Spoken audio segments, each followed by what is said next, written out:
Let's learn how to pull down the notification bar using our mobile home screen display.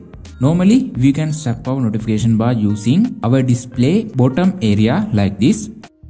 We can swap this notification bar using our display middle area like this. Let's learn how to enable this feature. Go to mobile settings. Go to home screen option. Scroll down this page and enable this swap down for notification panel option.